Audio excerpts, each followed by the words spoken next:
Greetings everyone. Today we're going to be discussing and filling out the property pre-touring agreement. You could use this document for, as it states, prior to touring a residential property. You don't really need to use this for anything other than residential assets, but this form exists. I'm going to discuss about filling out this form and what it's used for. I usually, if you're a member of our brokerage, I like to recommend you do the buyer brokerage agreement as well with this form, but I do have my own opinions about using this form, but I'm not going to get too much into that. I'm mainly going to focus this video on how to fill this out and where to use it and how to use it, and then depending on how you implement that into your business is at your discretion. You could discuss with your broker. If you're a member of our brokerage, you could just contact us and we'll discuss more about it. Before we begin, as always, we talk about our brokerage for a quick minute. Our company is Nizz Realty, Inc. We're a 100% real estate commission brokerage. We're licensed in the state of Florida at the time of making this video and probably several other states soon. Our website is nizzrealty.com. It has more information about our 100% commission program. Most of our agents are experienced, but we do welcome new agents that are willing to learn about how our model works and how our websites work.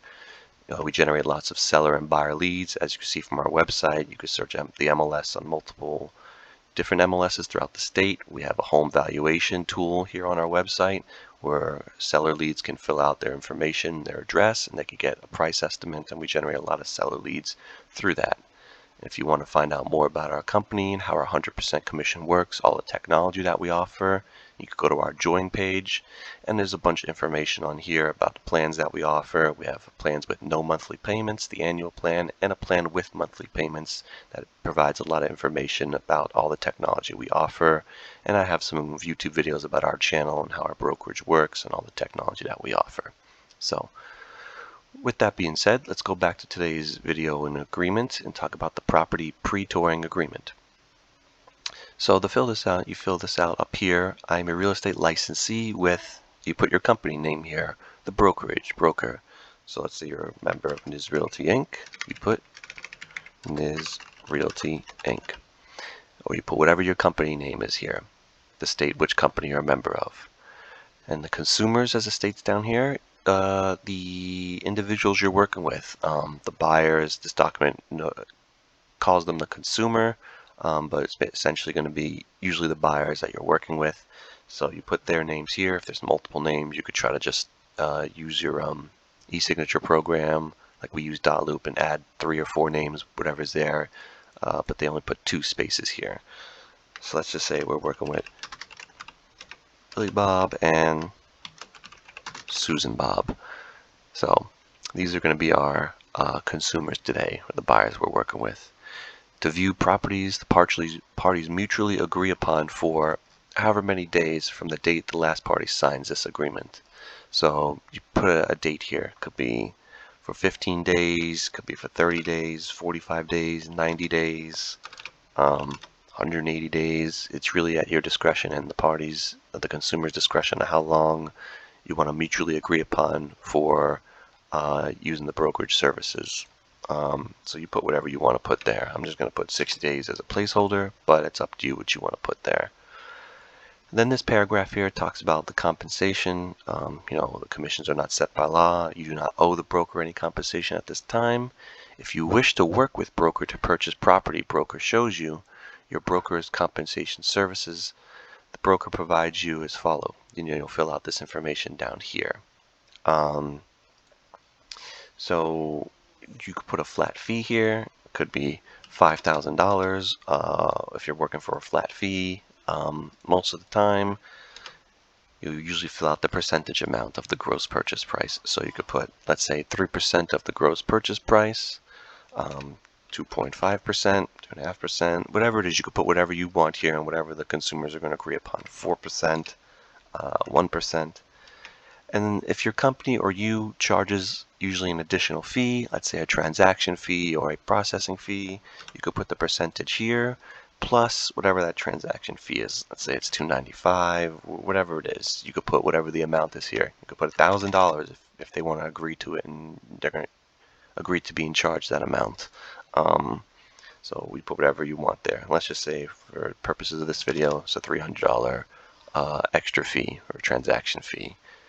Additionally, you could always check mark the other box here, and you could state a fee here that you're charging if there's any additional, maybe an upfront retainer fee, maybe there's some type of other fee that you're charging, like a traveling fee if you're going really far to show properties.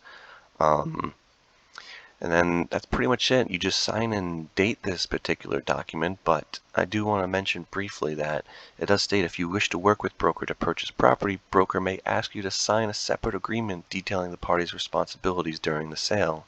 Now, if you are going to work with the consumer and draft up a contract with them, it's highly recommended that you do a buyer agreement. If you're a member of the the NARD, National Realtor Association, and a local board, they do require with their bylaws that you fill out a buyer agreement. So you're going to want to do that.